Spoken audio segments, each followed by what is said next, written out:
Ошон үчүн көп сапарга чыккандарга кичине эскертме. Аялды алдыңбы чогуу жаша.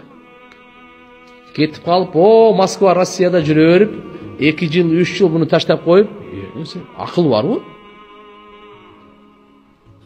Анда сен бирөөнүн анды жашап атам. Акча салып атам деп кой. Акча салып аткан болбойт таксы. Мухаббатты да салып бербейсизби жазып туруп? Кандай кыласың? Мухаббатты да салып атам деп. Андай болбойт да. Ар бир адамдын эркек болсун, аял болсун, өзүнүн акысы бар, напс акысы бар, напсы каалоосу бар, напс кумары бар. Каяктан ал?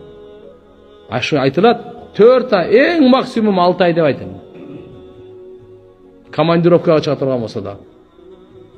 Болду, ана акысы. Кыямат күнү буга жооп бересиң да. Жөн эле ага кийимин, тамак ашын алып бергенге эле эмес, баарына жооп бересиң. Кудай сактасын, бияктан бузулуп кете турган болсо өлдүң анда. Азыр бүгүн коомчулукта эмне болуп атат? Тиякта күйөөсү талак берген эмес, бул жака башка бирөө менен кетип калды. Тиги болсо, башка да бирөөнү алып алды. Бала чакасы ортодо, төркүнүндө буякта, тиякта, тайкесинде, тайтасында же болсо да бирөөнү. Эмне деген шумдук булай?